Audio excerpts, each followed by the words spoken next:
A ministração de hoje, enrolei aqui, a ministração de hoje é a 5ª mensagem da série A Jornada do Apóstolo Paulo. E hoje a gente vai falar no tema de hoje sobre um momento crucial ali da história de Paulo. Quando a gente olha do ponto de vista histórico, é um momento crucial, onde ele precisou se defender diante das acusações que estavam sendo feitas contra ele. Ele havia sido preso, ele já estava preso fazia algum tempo, aguardando o julgamento, e de repente ele está diante de um rei, para se defender das acusações que tinham sido feitas sobre a vida dele.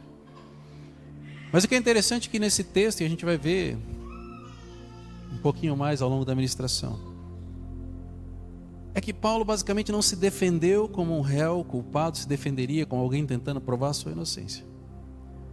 Mas o que Paulo fez naquele dia foi testemunhar a sua fé e tudo aquilo que ele acreditava. Por isso que o tema da mensagem de hoje é o testemunho da fé. A gente vai ler o texto a seguir, vocês vão ver como essa trajetória de Paulo, eu vou explicar um pouquinho mais como esse momento foi crucial na trajetória dele.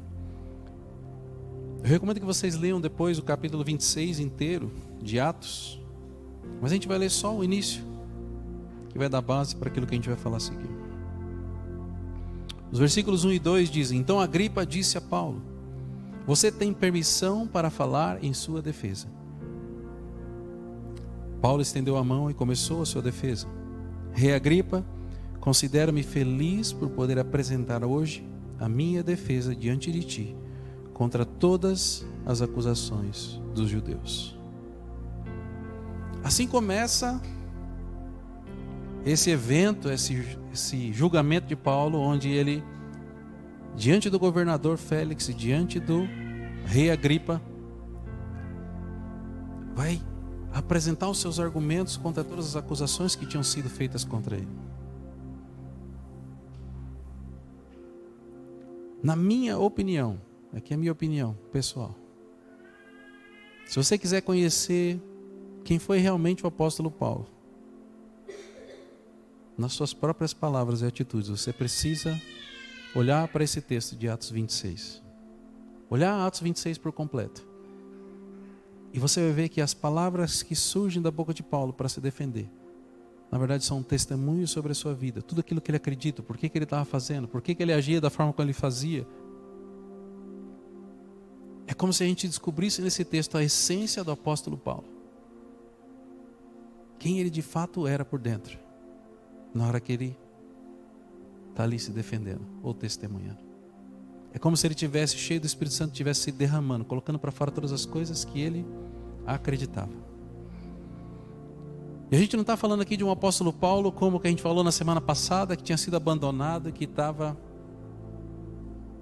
ferido, magoado, chateado, provavelmente depressivo, destruído emocionalmente, como a gente viu lá na semana passada. E também a gente não está falando de um Paulo inexperiente como aquele que se converteu, teve suas vistas curadas, viveu um milagre e começou a pregar o evangelho. A gente está falando de um Paulo já mais maduro, um Paulo que já tinha experimentado muitas coisas. E um Paulo literalmente confiante no chamado que tinha sido depositado sobre a sua vida.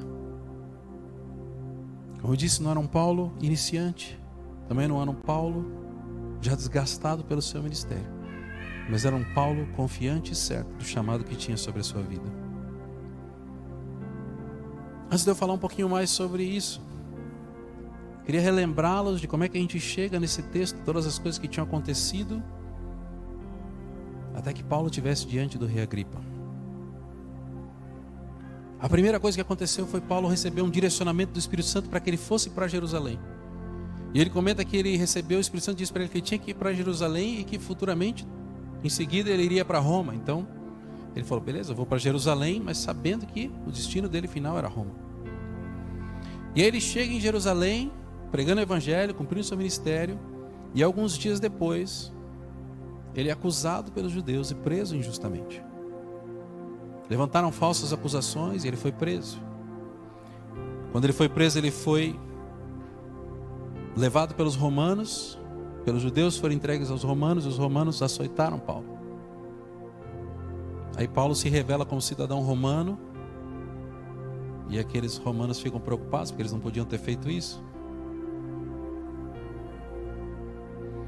E aí ele é de novo levado ao Sinédrio. E no Sinédrio, aquelas pessoas, os judeus, se revoltam com Paulo, com a mensagem de Paulo. E a Bíblia diz que ele quase foi despedaçado diante daqueles judeus. E aqueles judeus começam a criar planos para tirar a vida de Paulo, para matar Paulo.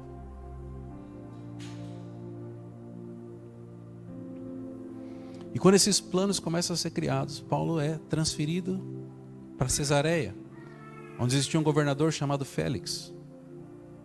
Porque ali talvez ele tivesse insegurança e os judeus não matariam.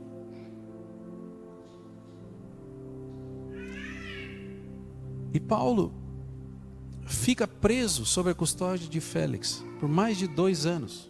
A gente não sabe exatamente o tempo, mas talvez, vamos colocar aqui 2 anos e meio, mais de 2 anos ele ficou preso aguardando o seu julgamento. Félix não tinha nenhum interesse naquilo, deixou Paulo aguardando. Em algum momento Paulo faz um apelo para César, e ele tem que ficar aguardando para que ele fosse transferido para Roma. Mas nesse período onde Paulo ficou esperando 2 anos, Félix literalmente não se importava com ele. Até que Félix foi substituído por um outro governador, chamado Festo. E aí Festo tinha um problema para resolver, porque Paulo estava lá há 2 anos e alguma coisa tinha que ser feita. Todas as vezes em que Paulo se defendia, eles não achavam culpa, mas como Paulo tinha apelado para César, ele era obrigado como cidadão romano a se apresentar a César. Talvez isso fizesse parte dos planos de Deus para que Paulo chegasse até Roma, e eu acredito que sim. Ou talvez isso seja parte dos planos de Deus para que Paulo não fosse morto e despedaçado pelos judeus. Mas a gente vê nitidamente um plano sendo construído, delineado para que Paulo chegasse até Roma. No passado eu fiz uma ministração chamada As tempestades não desviam, mas direcionam. E eu cito essa passagem. De todas as coisas que aconteceram para que Paulo pudesse chegar até Roma.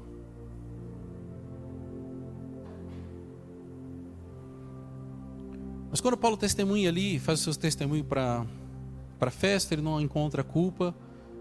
Paulo seria enviado para os judeus que queriam matá-lo, ele apela para o imperador, ele apela para César, e aí ele tem que ficar guardando.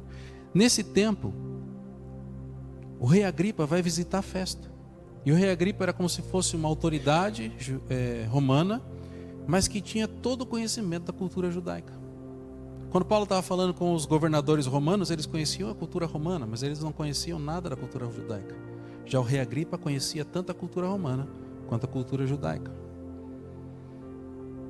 E o texto que a gente leu é o texto onde Paulo vai apresentar a sua defesa para o rei Agripa. E aí a gente vê Paulo numa situação que aos nossos olhos seria complicada. Ele está diante de alguém que conhece todos os costumes romanos e todos os costumes judaicos. Qualquer besteira que Paulo falasse ali poderia ser interpretada de uma forma diferente, poderia ser usada contra ele mesmo. E aí eu começo a notar uma certa semelhança com a nossa realidade. Quantas vezes você não se viu diante de uma situação, muitas vezes no seu ambiente de trabalho, onde as pessoas talvez entraram em conversas ou em piadas de coisas que desagradam a Deus, e talvez você tenha ficado com receio de se posicionar, com medo do que as pessoas iam pensar, ou com medo de falar alguma coisa errada, por conta talvez das autoridades que estavam lá, talvez seja um chefe, um supervisor, talvez seja alguém importante. E talvez em muitas dessas situações você tenha se calado diante dessas pessoas. Mas Paulo, com confiança, não se importa, não se intimida com quem estava ali naquele momento. Não se importa ou se intimida com o conhecimento que Agripa tinha.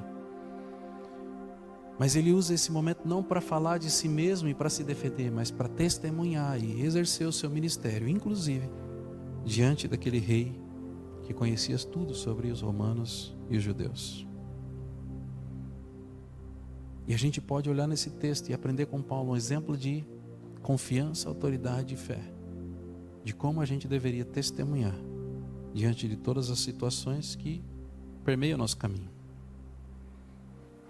Muitas vezes no nosso dia a dia nós somos desafiados, nós somos confrontados, nós estamos diante de pessoas que ou não conhecem a Jesus, ou não conhecem da mesma forma que nós conhecemos, ou muitas vezes pessoas que já conheceram um dia, mas estão feridas e magoadas. E são pessoas que normalmente se posicionam fortemente contra aquilo que a gente acredita. E talvez o exemplo de Paulo sirva para que a gente possa aprender a glorificar a Deus, principalmente nos momentos onde nós estamos passando por dificuldade ou em situações adversas ou desconfortáveis. A pergunta que eu faço para vocês é: se você estivesse hoje numa situação como Paulo, desconfortável, diante talvez de um chefe, de uma pessoa importante, de alguém da sua família, qual seria o seu posicionamento? Você iria se calar ou você iria testemunhar aquilo que você acredita de todo o coração, como Paulo fez?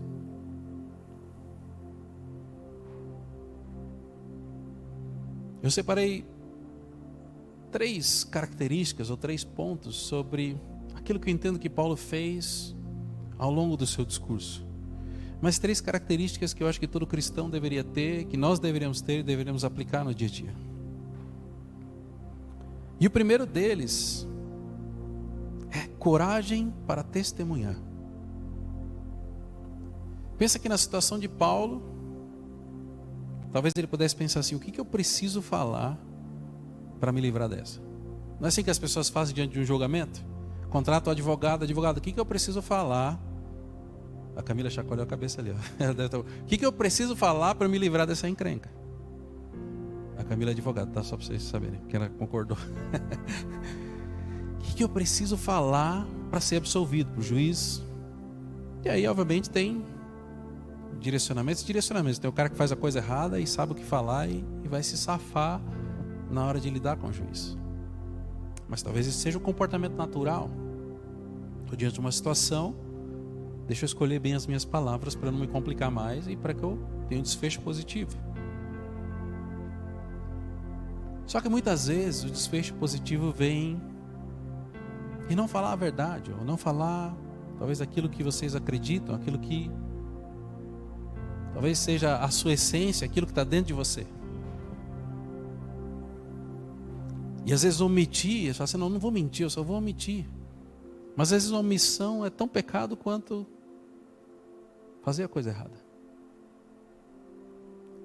Porque a gente vê nesse testemunho de Paulo que essa situação adversa que ele se encontrava era uma oportunidade para ele pregar o Evangelho e viver o seu ministério. Diante de Paulo tinha uma autoridade que podia condená-lo na mesma hora. Mas ainda assim ele não se intimidou e teve coragem para falar exatamente aquilo que ele acreditava. E ele começa, desde o início, compartilhando a sua conversão. O dia que ele teve encontro com Jesus, o dia que Jesus apareceu para ele, naquela luz, que ele ficou cego. E ele compartilha com aquele rei, com aquelas pessoas que estavam presentes, que o início da sua transformação foi o encontro com Jesus. Não existe nenhum tipo de hesitação, vergonha, medo de falar aquilo. E talvez aquilo não fizesse o menor sentido do ponto de vista legal para uma defesa. Mas ele faz questão de contar para aquelas pessoas como tudo começou.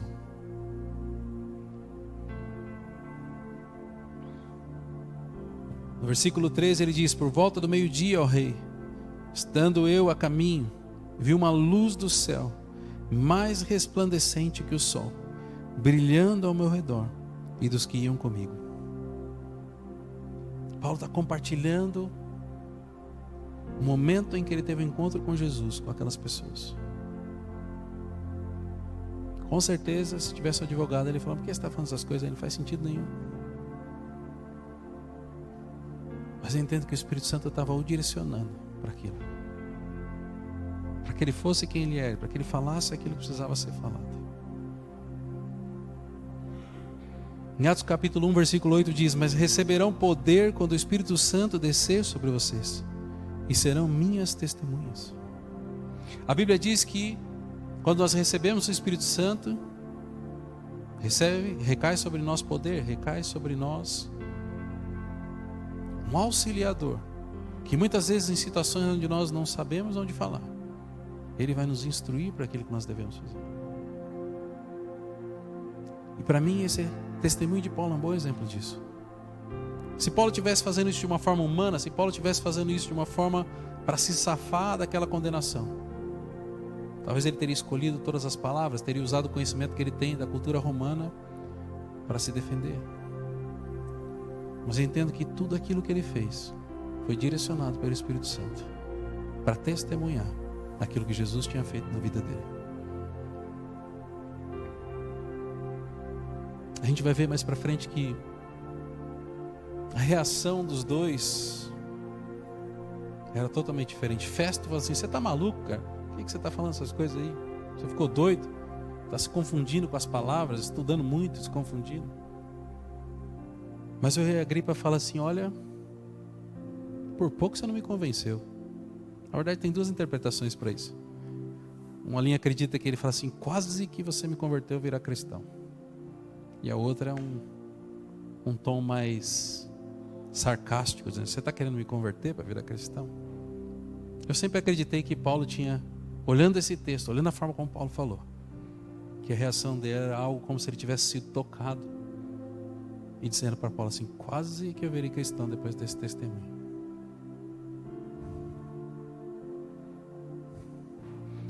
Mas o que eu queria que vocês guardassem disso,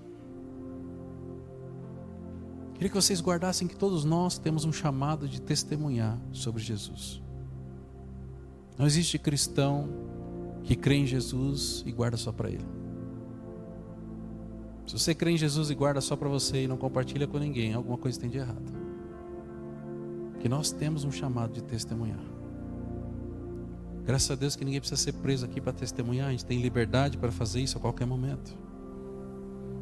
Mas muitas vezes falta para o cristão a coragem de simplesmente abrir a boca e falar.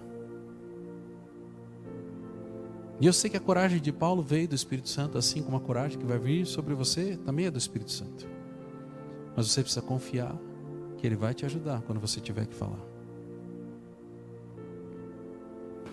Esse testemunho que você precisa dar, ele não exige um conhecimento avançado e teológico. Mas ele, assim como eu entendo que foi na vida de Paulo, quando ele falou essas palavras, ele precisa vir do seu coração, ele precisa ver da sua experiência com Deus, daquilo que Jesus já fez na sua vida. Porque se Jesus fez algo na sua vida que te impactou, talvez você tenha algo para compartilhar com uma pessoa que você conhece, que vai valer muito mais do que qualquer ensinamento teológico que você possa dar para essa pessoa. Vai chegar um momento onde ela vai precisar da profundidade teológica. Mas para uma pessoa que nunca teve uma experiência com Deus, talvez ela nem saiba que o testemunho que você tem para contar é possível. Talvez ela nem saiba que Deus ainda faz milagres nos dias de hoje. Talvez ela nem saiba que o milagre que ela tanto espera só precisava que você compartilhasse com ela um testemunho da sua vida, para que ela tivesse fé o suficiente para buscar para a vida dela também.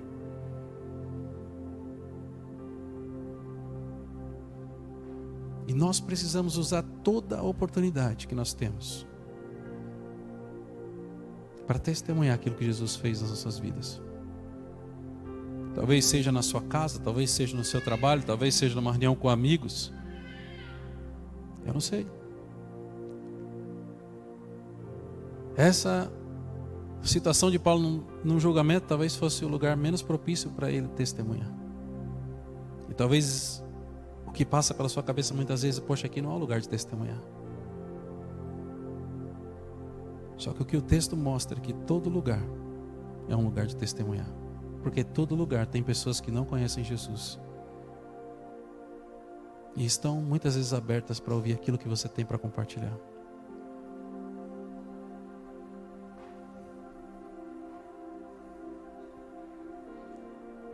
Eu fiquei pensando quando eu refletia sobre esse texto. Provavelmente eu sou a pessoa menos provável para estar aqui ministrando hoje.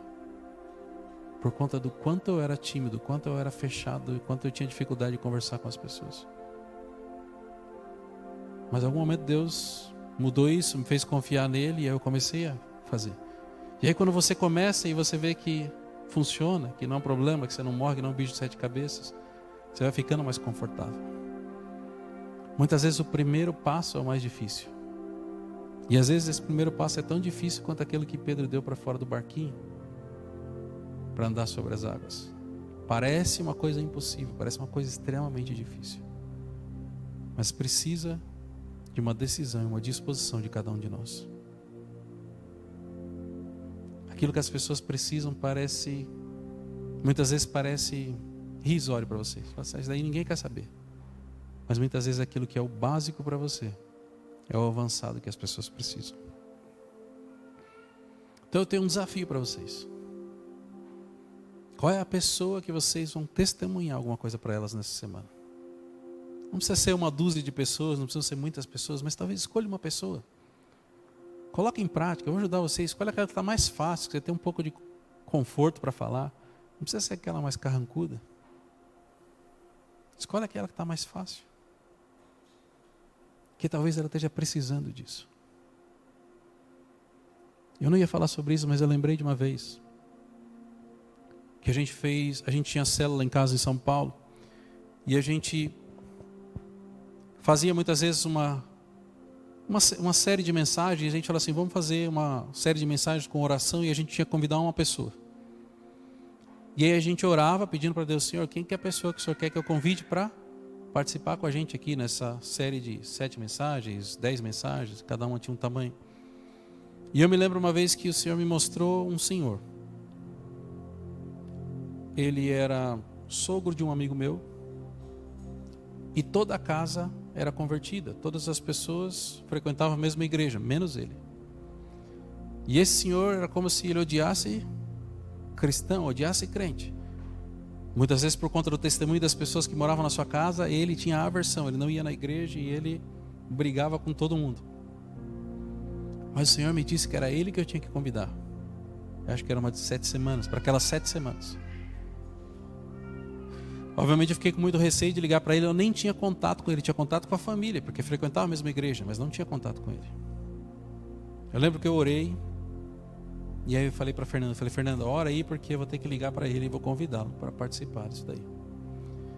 E eu não sei como é que ele vai reagir, pelo histórico que eu ouço dele, ele não vai reagir nada bem. Mas ora aí porque eu vou obedecer e vou convidá-lo. E aí eu me lembro que eu fiquei muito sem graça de falar com ele, porque eu acho que era a primeira vez de fato que eu estava conversando com ele sem ser um oi, tchau. E eu fui bem direto, falei assim, olha, eu estava orando e o Senhor me disse que eu deveria te convidar para participar comigo de um estudo de 7 semanas. E eu vou te acompanhar durante as 7 semanas, eu vou orar junto com você, e eu não sei o que você precisa, mas eu vou estar orando por você todos os dias, até que isso aconteça. A única coisa que eu te peço é que você precisa participar comigo dos 7 encontros. Com 7 mensagens diferentes, eu preciso que você participe comigo de todas elas. Você topa? Ele não pensou 2 vezes. E ele fala assim, eu topo. Todos os dias ele era o primeiro a chegar e o último a sair. Depois dessas 7 semanas ele foi para o encontro com Deus com a gente. E ele ficava tão maravilhado no encontro que ele falou assim, eu não preciso pagar nada. A gente tinha ofertado na vida dele para ele ir. Eu não preciso pagar nada aqui, eu estou comendo de graça. Ele ficava tão preocupado porque ele estava sendo muito abençoado no encontro com Deus. Só que eu ainda me lembro os dias depois desse tempo e do encontro com Deus. Não existia uma pessoa naquela casa que frequentava a igreja mais do que ele. O resto da família faltava, ele ia sozinho para a igreja. Eu chegava mais cedo, que eu dava aula antes do culto. Na hora que eu estava saindo da aula, ele estava chegando na igreja. Antes de começar o culto, quando estava arrumando as cadeiras, ele estava chegando. E durante anos, ele foi sozinho para a igreja. A família se afastou, a família esfriou, mas ele estava lá indo para a igreja, buscando o Senhor. Porque algum dia alguém teve a coragem de ligar para ele e convidá-lo para ter uma experiência com o Senhor. O segundo ponto fala sobre autoridade para testemunhar. E agora eu vou contradizer um pouco o primeiro ponto que eu disse para vocês. Porque eu disse que o que as pessoas precisam muitas vezes é do testemunho que você tem para contar e que elas não precisam de uma profundidade teológica. Mas eu tenho certeza que vocês vão encontrar pessoas que conhecem um pouco da Bíblia e vão questionar cada detalhe do que vocês disserem para elas. Existem pessoas que são racionais, existem pessoas que não gostam da Bíblia e elas vão arrumar todo tipo de argumento ou desculpa para contrariar aquilo que você tem que falar para elas. E a gente consegue ver nesse depoimento, testemunho de Paulo, que ele não simplesmente falava das coisas que ele vivia ou das experiências que ele teve, mas ele conecta as Escrituras trazendo Jesus como aquele que cumpriu todas as profecias, todas as promessas que tinham. Ele referenciava a palavra e mostrava para aquelas pessoas, principalmente para Agripa, que conhecia a Torá, que conhecia as Escrituras. Ele mostrava para ele que Jesus era o cumprimento daquelas promessas.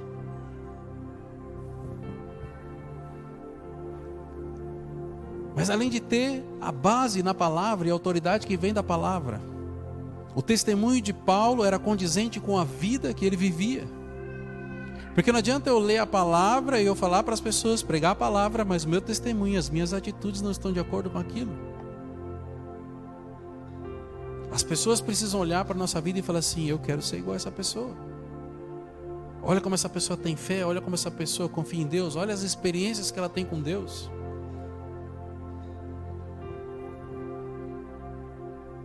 E uma das coisas que fica mais evidente nesse texto é quando Paulo fala sobre a sua obediência àquilo que Deus tinha pedido para ele fazer. A pessoa assim, a gente fala assim para a pessoa: você precisa obedecer o que Deus fala. E a pessoa fala para você: mas você nem está obedecendo.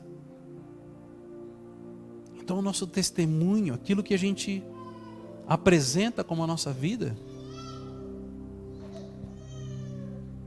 também transfere ou demonstra a autoridade. Os versículos 19 e 20 diz: pelo que, ó rei Agripa, não fui desobediente à visão celestial, mas anunciei primeiramente aos de Damasco e em Jerusalém, por toda a região da Judéia, e também aos gentios que se arrependessem, se convertessem a Deus, praticando obras dignas de arrependimento. Paulo está falando das suas atitudes, daquilo que ele fez, mas por obediência ao chamado e aquilo que Deus tinha colocado sobre ele. 1 Pedro capítulo 3, versículo 15 diz: antes, santifiquem Cristo como Senhor no coração. Estejam sempre preparados para responder a qualquer pessoa que lhes pedir a razão da esperança que há em vocês. Se eu quero testemunhar, se eu quero de fato falar para as pessoas o que Jesus fez na minha vida, eu preciso ter o mínimo de base bíblica para sustentar aquilo. Porque para algumas pessoas, e eu digo que a maioria das pessoas, o seu testemunho vai ser o suficiente no primeiro momento. Mas se você continuar conversando com essa pessoa, vão surgir questionamentos. E num segundo momento ela vai precisar reconhecer em você a autoridade, para que ela possa continuar crescendo e se desenvolvendo. Eu nem preciso dizer para vocês que o estudo da palavra é essencial, a gente já falou isso muitas vezes. Também não preciso dizer que a obediência, aquilo que Deus nos pede ou direciona, é o que nos norteia e nos faz crescer. Mas eu também sei que muitas vezes a quantidade de informações que as pessoas são expostas gera dúvidas, gera medo, gera receio. Como é que eu vou pregar o evangelho se Luciano Subirá fala muito melhor que eu? Como é que eu vou dizer para as pessoas que eu conheço sobre a Bíblia se o Lamartine tem não sei quantos milhões de vídeos no YouTube e fala melhor que eu? Eu acho que essas coisas são importantes, os vídeos no YouTube são importantes, mas existe algo que é individual, que está em você.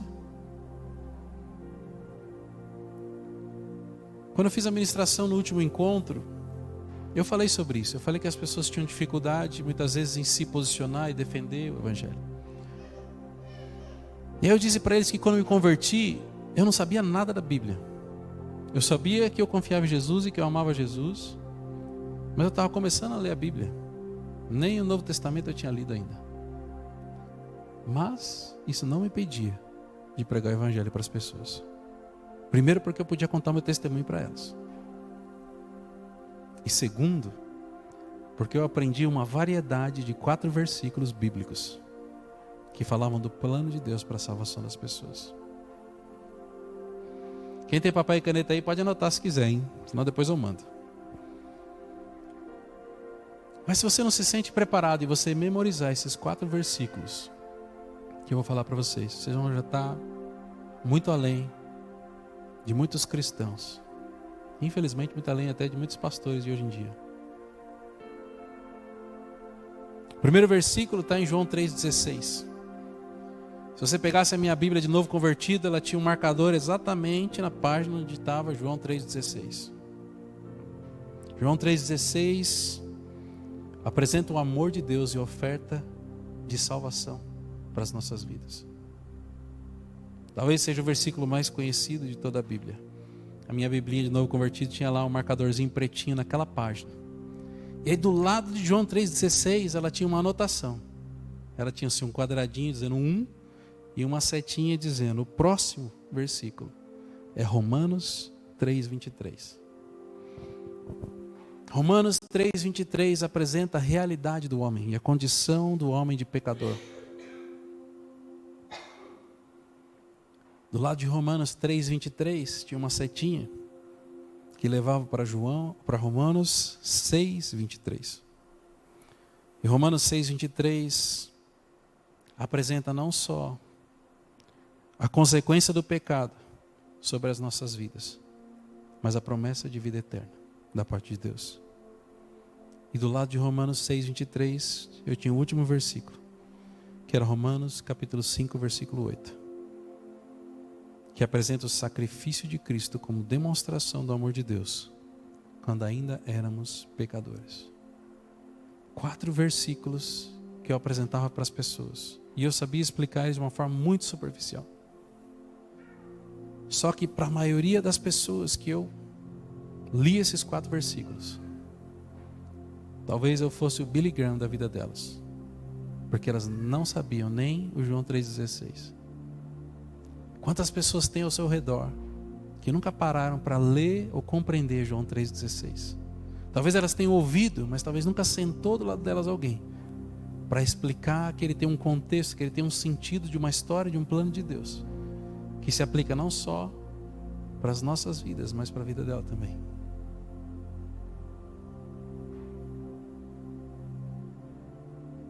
Talvez se você sente que isso é uma limitação na sua vida, de não saber como abordar as pessoas, talvez seja a hora de você preparar algo, ainda que seja decorado, uma explicação do porquê que você acredita nisso. Talvez você precise decorar esses 4 versículos, ou anotar na sua Bíblia como eu fazia, para que você possa ter uma referência rápida. Naquela época acho que nem sei se tinha iPhone, essas coisas, acho que não tinha. Hoje a gente pode colocar no bloco de notas, você copia os 4 versículos, coloca a anotação, está mais fácil ainda. Ou melhor ainda, você vai lá no grupo do WhatsApp, que eu acho que eu mandei esse resumo lá para as pessoas. Você pede de novo, eu mando, posso mandar amanhã. Mas eu fiz um PDF com o passo a passo desse manual explicando. Eu sei que isso não é uma profundidade teológica, não resolve toda a sua vida do quanto você precisa aprender, mas esse é o primeiro passo. Se falta isso para você começar, essa muleta hoje caiu. Porque é fácil, é simples. Só precisa da sua disposição. E eu tenho certeza que cada um de vocês se encontra com pessoas que não conhecem Jesus. E talvez você não tenha olhado para elas com o olhar que Jesus olharia. De que elas precisam de Jesus tanto quanto você precisou um dia.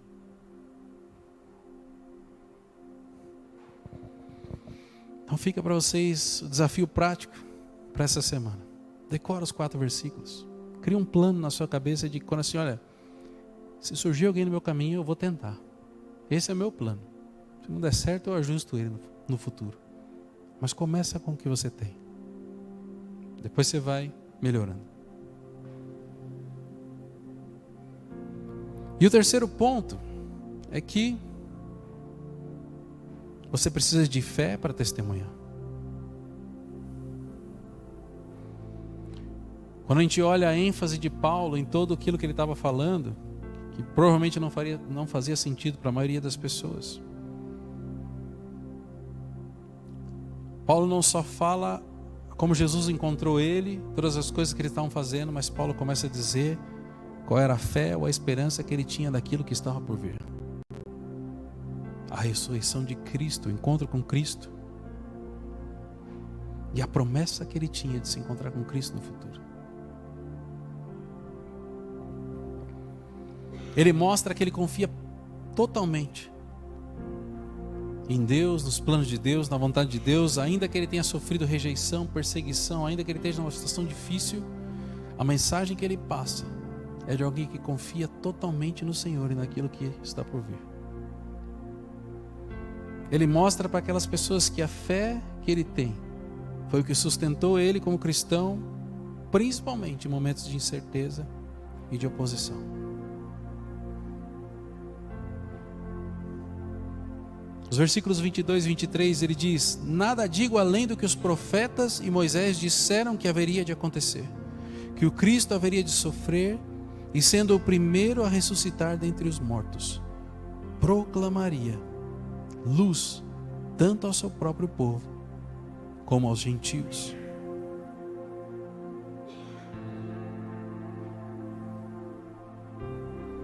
Em Hebreus capítulo 6, 19 diz: temos esta esperança como âncora da alma, firme e segura. E Hebreus 11:1 diz: ora, a fé é a certeza das coisas que se esperam, a convicção de fatos que não se veem. Quantas vezes a gente não se vê envolto nos problemas e só que a gente consegue enxergar são os problemas?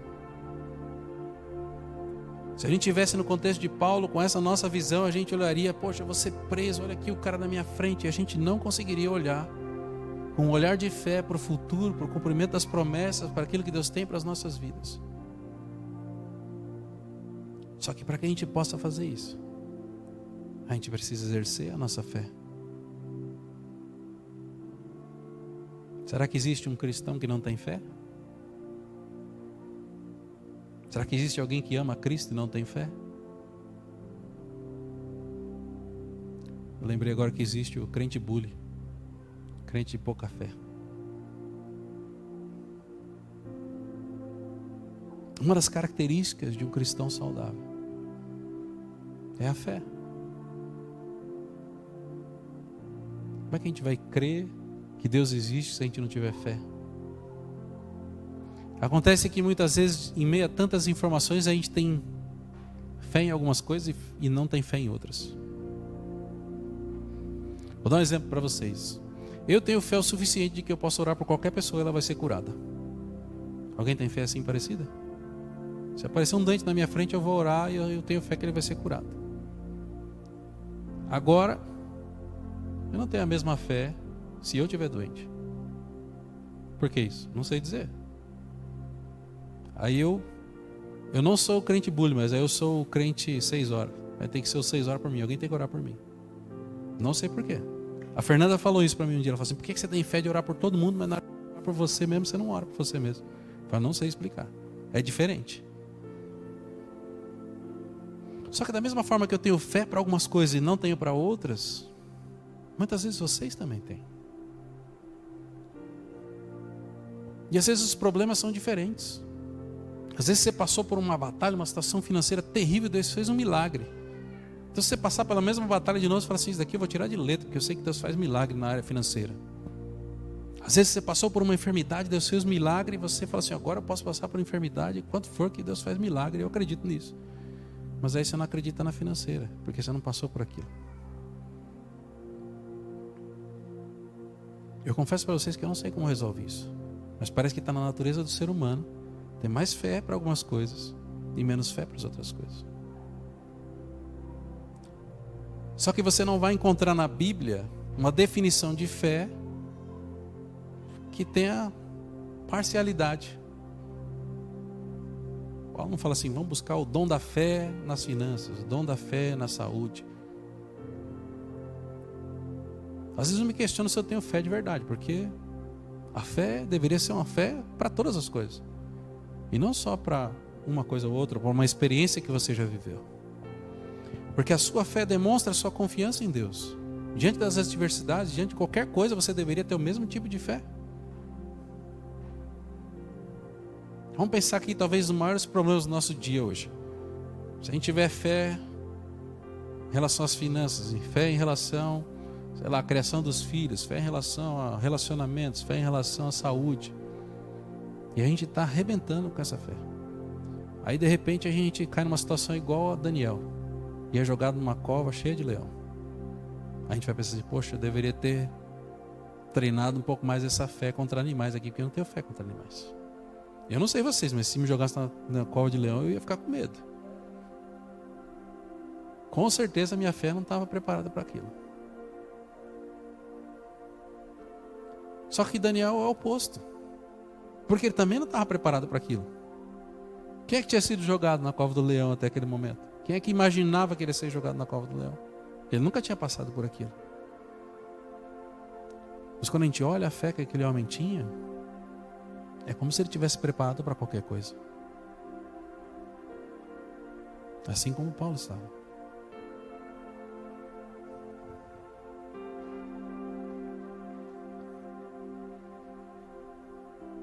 E eu creio que, com base no testemunho desses homens da Bíblia, a nossa fé precisa estar fundamentada em quem Cristo é e o que Ele é capaz de fazer. Muitas vezes a gente olha para aquele Jesus do The Chosen, a gente ora, vou fazer uma oração para aquele Jesus lá que aparece na série The Chosen, que é o que a gente normalmente tem mais recente. Algumas pessoas olham para aquele Jesus que está pregado na cruz, mas o que a gente esquece é que o Jesus de verdade é aquele que João viu no livro de Apocalipse. E a imagem foi tão impactante que ele caiu de joelhos diante daquela imagem. Tamanho era o poder, tamanho era a autoridade, tamanho era a capacidade que Jesus tinha de resolver esses problemas que muitas vezes a gente considera gigantes. A nossa fé precisa estar em quem Jesus é e não naquilo que a gente acha que Ele pode fazer.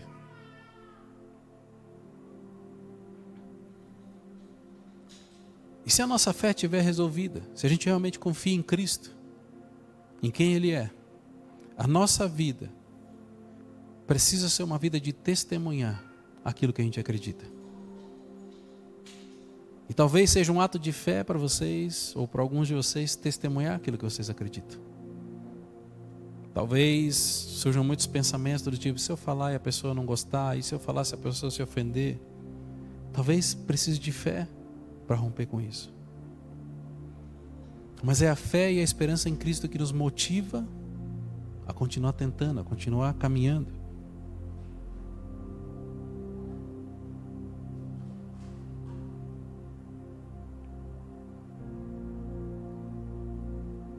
Existe uma meditação que eu acho que cada um precisa fazer.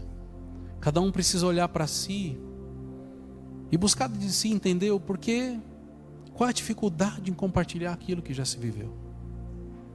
Talvez você não tenha tido experiências com Deus ainda. Talvez você não tenha nada para compartilhar. Ou talvez você tenha algo para compartilhar que você acha que é tão pequeno que as pessoas não querem saber. Talvez um dia você acordou mal e decidiu vir para a igreja mesmo assim. E aí o Samuel veio aqui e na oração falou alguma coisa que você precisava ouvir. Não era palavra, não era só simplesmente algo que Deus usou a vida dele para falar. Talvez você estava passando por dificuldade e alguém foi tocado pelo Espírito Santo para te ligar e falar algo. E esses pequenos testemunhos que a gente guarda como se fossem insignificantes, e muitas vezes a gente esquece deles, talvez sejam exatamente esses que as pessoas ao seu redor precisam ouvir. Ou talvez seja isso que elas precisam experimentar.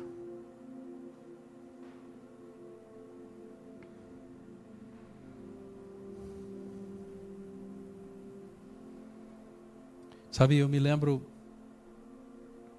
o quanto o testemunho do pastor Neto e da pastora Paula me impactaram no início da minha vida cristã.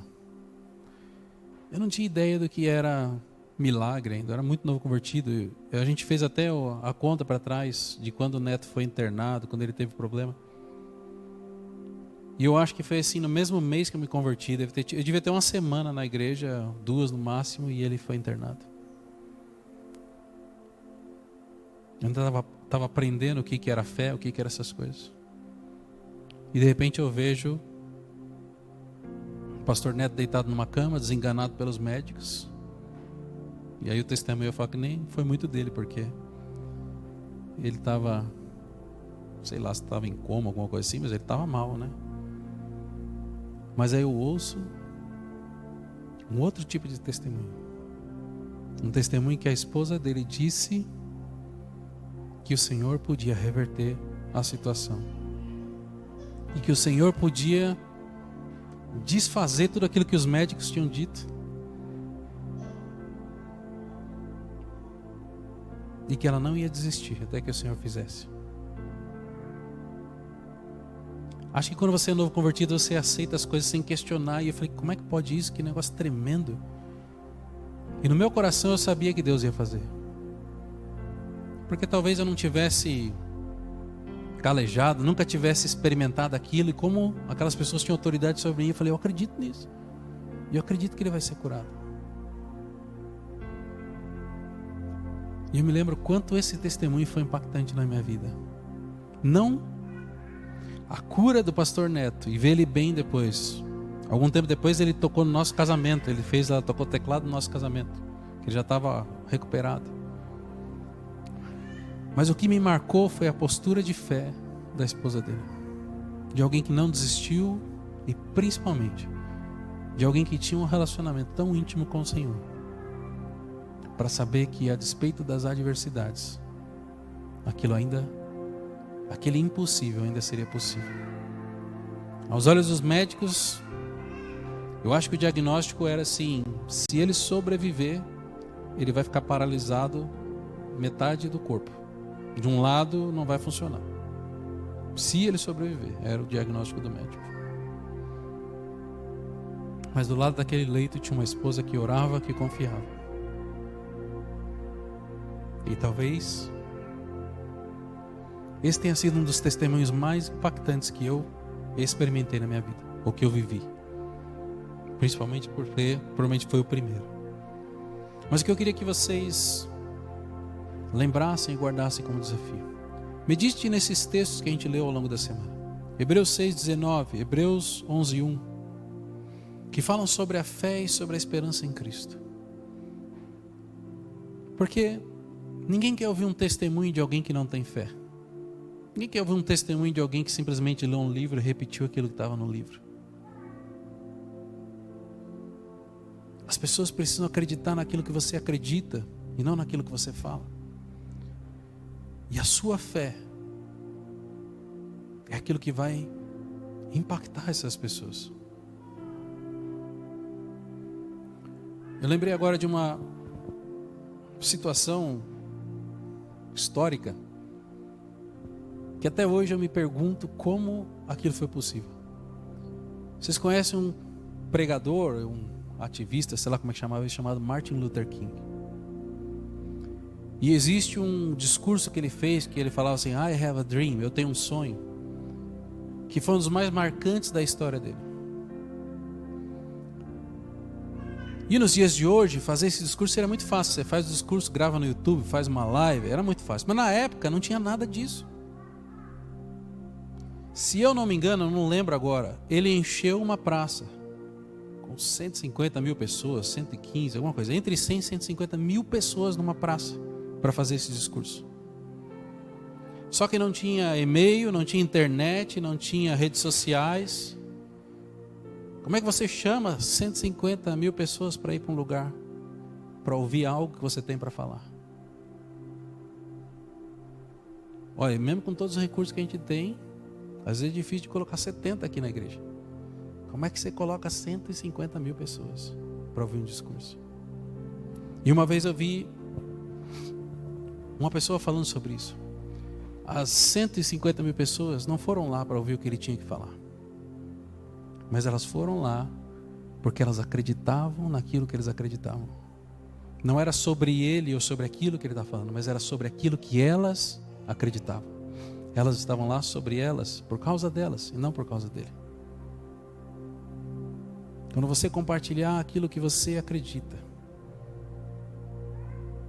com a fé necessária, a sua fé vai tocar pessoas. E a partir dali elas vão começar a caminhar pela fé que elas possuem. Talvez por aquilo que elas creram quando elas ouviram o seu testemunho.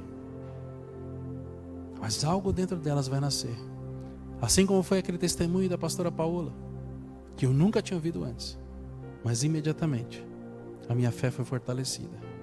E eu passei a caminhar acreditando que aquilo era possível. Amém? Para a gente encerrar, eu já vou orar. Assim como Paulo foi chamado para testemunhar, para pregar o evangelho, para testemunhar, e muitas vezes a gente olha para o chamado de Paulo como algo grandioso, e realmente foi. A gente olha para a Bíblia, aquele tempo, como poucas pessoas fazendo um trabalho grandioso e estrondoso. Só que o chamado de Deus para a nossa vida não é que a gente tenha títulos de destaque, que a gente faça trabalhos gigantescos. Nós, como igreja, como corpo de Cristo, precisamos fazer só um pouquinho. Se cada um de nós fizer um pouquinho, o todo vai ser muito maior do que alguns poucos de nós fazendo muito. Talvez a única missão que você tenha chamado é compartilhar o que Deus fez na sua vida com alguém que nunca teve uma experiência com Ele. Você vai precisar de coragem, você vai precisar de autoridade, ou você vai precisar de fé. Mas você vai impactar as pessoas ao seu redor. Em Romanos capítulo 1, versículo 16, Paulo disse: não me envergonho do evangelho, porque é o poder de Deus para a salvação de todo aquele que crê. O evangelho é o poder de Deus para a salvação de todo aquele que crê. E nós somos os portadores do evangelho. Com o nosso testemunho, com a nossa fé, com o pouco conhecimento que a gente tem da palavra, a gente tem mais do que o suficiente para alcançar as pessoas que precisam vir de Cristo.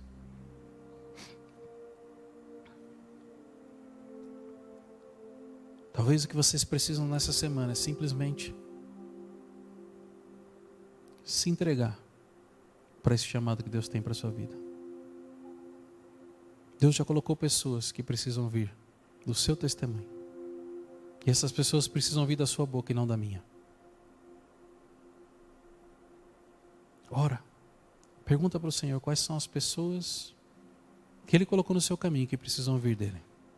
Que precisam ouvir o seu testemunho, que precisam ouvir aquilo que você sabe sobre Ele. Se você fizer isso para uma pessoa nessa semana, talvez você tenha tido tanta importância quanto o pastor que está aqui pregando nesse domingo. Uma pessoa. Amém? Senhor, eu coloco diante de Ti, Senhor, os Teus filhos e filhas. Eu oro, Senhor, para que aqueles que ainda não tiveram testemunhos, experiências contigo, Senhor, que eles possam experimentar, Senhor, de algo tão especial, Senhor, de algo tão marcante, de algo tão impactante, Senhor. Que seja impossível, Senhor, que eles se calem, que eles não queiram compartilhar isso com as outras pessoas. E eu oro, Senhor, para que eles possam entender, Senhor, que cada momento difícil, cada adversidade, cada problema que muitas vezes surge diante deles, Senhor, que pode ser uma oportunidade, Senhor, para que eles testemunhem sobre Ti, para que eles possam, Senhor, muitas vezes com suas atitudes, com o seu comportamento, Senhor. Chamar a atenção para Ti, Senhor. Não é sobre nós, mas é sobre Ti, sobre quem o Senhor é e sobre quem essas pessoas precisam conhecer, Senhor. Eu oro, Senhor, para que o Senhor derrame, Senhor, sobre os Teus filhos e filhas, Senhor, a coragem necessária, Senhor, para Te obedecer como Paulo obedeceu. Que eles possam construir, Senhor, a autoridade para falar de Ti, Senhor. E ainda que sejam questionados, que eles possam ter uma base bíblica o suficiente, Senhor, para que aquilo que eles acreditam tenha um respaldo, Senhor. E eu oro, Senhor, para que eles sejam revestidos de fé e de ousadia, Senhor, para confiar em Ti ainda, Senhor, que as circunstâncias não pareçam favoráveis, ainda, Senhor, que os decretos sejam contrários, ainda, Senhor, que os médicos tenham dito que não tem jeito, Senhor. Que eles possam olhar para Ti, Senhor, e crer que o Senhor pode todas as coisas, Senhor. Que não existem impossíveis para Ti, Senhor. Eu Te entrego, Senhor, a vida dos Teus filhos e filhas nesse momento, Senhor. E eu oro, Senhor, para que o Senhor possa visitá-los, Senhor, onde quer que eles estejam, sentados, assistindo pela internet, Senhor. E que o Senhor possa buscar, Senhor, no mais profundo dos seus corações, Senhor. Se existe, Senhor, alguma amarra, algum sentimento de inferioridade, Senhor, alguma cicatriz ou ferida na alma, Senhor, que possa acarretar em medo e insegurança, Senhor. E ora, Senhor, para que Teu Espírito Santo possa remover, Senhor, agora, Senhor, de cada um dos Teus filhos e filhas, Senhor, todas essas feridas, todas essas mágoas, Senhor, que eles possam sentir, Senhor, o Teu toque, a Tua cura, a Tua restauração, Senhor. Eu oro, Senhor, para que o Senhor possa passar, Senhor, tocando, que o Teu Espírito Santo possa tocar, Senhor, em cada parte do corpo, Senhor, que os médicos decretaram que não tem mais jeito.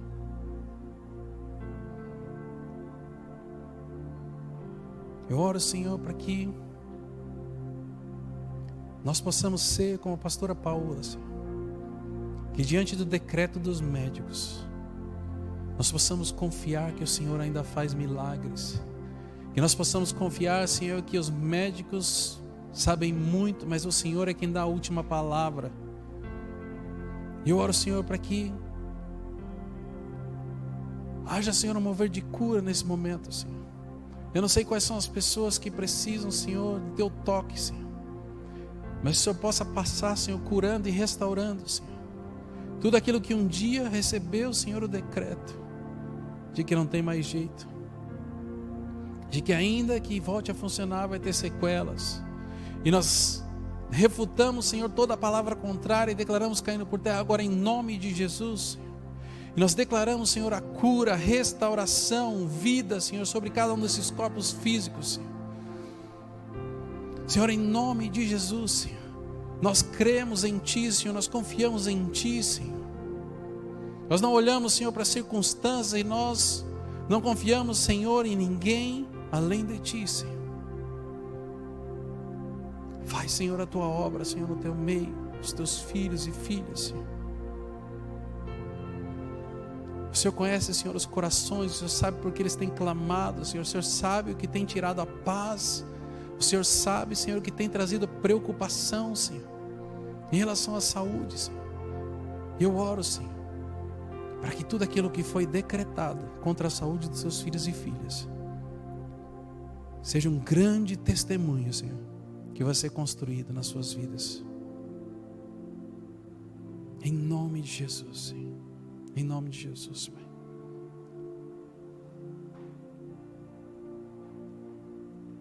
Senhor, fala ao coração dos Teus filhos e filhas, Senhor. Que eles possam Te sentir e Te ouvir, e que eles saibam, Senhor, que o Senhor se importa com cada um deles, Senhor. Que não existe batalha, Senhor, que eles possam enfrentar sozinhos. Que não existe, Senhor,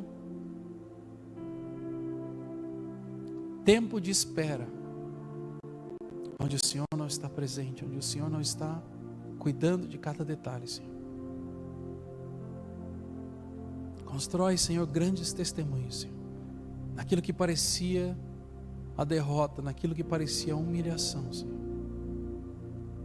Que seja motivo de alegria, que seja motivo, Senhor, de muitas vidas sendo alcançadas a Ti, Senhor, pelos testemunhos que estão sendo gerados nessa manhã, Senhor. Eu te agradeço pela Tua presença nessa manhã, Senhor. Eu te agradeço, Senhor, pelo Teu cuidado com as nossas vidas. Eu te agradeço, Pai, por cada pessoa que o Senhor trouxe aqui nessa manhã, que talvez nem tenha compreendido porque veio aqui, Senhor, mas o Senhor sabia, Pai. Muito obrigado, Senhor. Muito obrigado, porque aonde a nossa limitação chega, Senhor, o Teu sobrenatural nos leva além, Senhor. Muito obrigado, Senhor. Eu te agradeço em nome de Jesus. Que Deus abençoe cada um de vocês, que vocês tenham uma semana abençoada, que vocês possam ter experiências com Deus e grandes testemunhos sendo construídos. Em nome de Jesus. Deus abençoe. Boa semana.